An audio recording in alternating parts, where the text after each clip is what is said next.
আমি অফিসে বেরালাম, তুমি সাবধানে থেকো।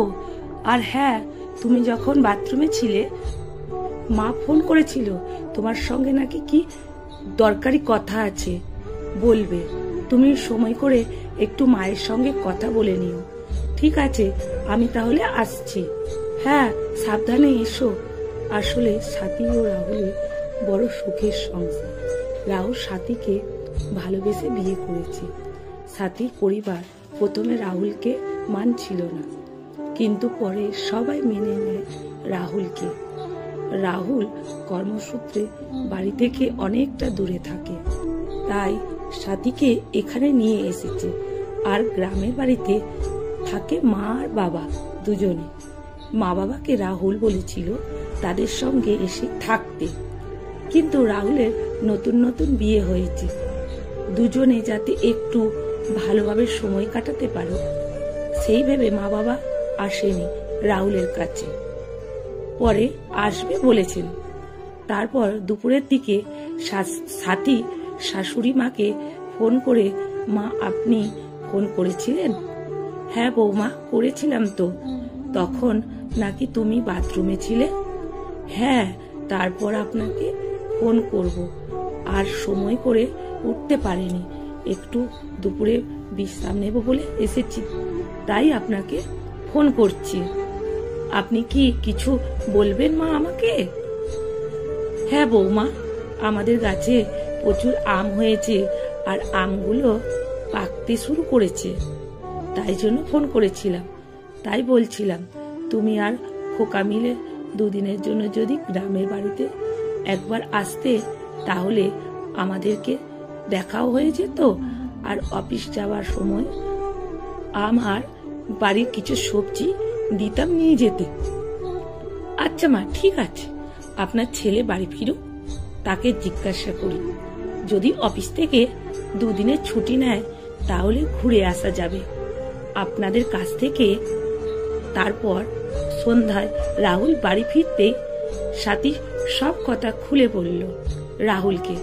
রাহুল তখন বলল, আচ্ছা ঠিক আছে, অফিস না হলে দুদিন ছুটি নেওয়া যাবে। অনেকদিন হলো মা বাবার সঙ্গে দেখা হয়নি, সামনে শনিবার তাহলে যাব দুজন মিলে। মাঝখানে রবিবার এমনিতেই অফিস ছুটি, সোমবার একদিন ছুটি নিলে কি আর হবে। যেমন ভাবা তেমনি কাজ। স্বাতী এবং রাহুল দুদিনের জন্য চলে আসে গ্রামের বাড়িতে। গ্রামের বাড়িতে এসে প্রচুর খাওয়া দাওয়া আর আনন্দ করে তারপর সোমবার দুপুরে খাসির মাংস, পুকুরের কাতলা মাছ, আরো অনেক কিছু খাবার। তারপর সঙ্গে সঙ্গে ছিল পাকা আম। জমিয়ে খাওয়া দাওয়া সেরে জিনিসপত্র গুছিয়ে দুপুরের বেরিয়ে পড়লাম আবার নিজেদের গন্তব্যে।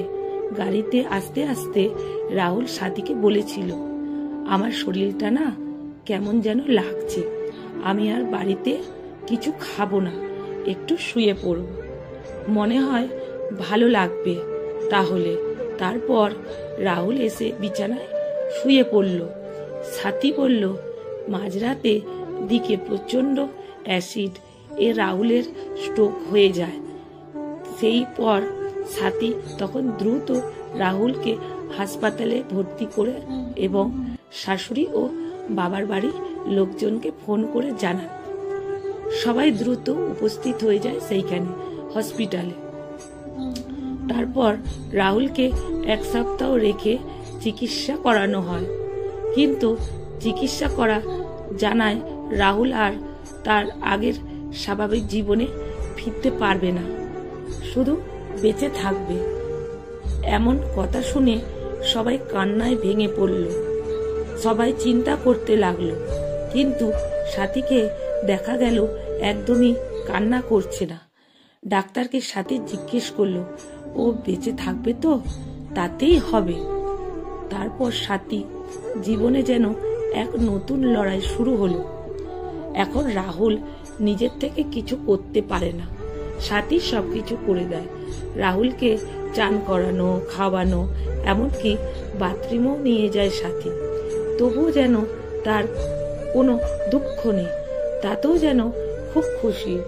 অনেক বলেছি রাহুলকে ছেড়ে দিয়ে নতুন করে কাউকে বিয়ে করে সংসার করতে, সাথী তাদের রাজি হয় না।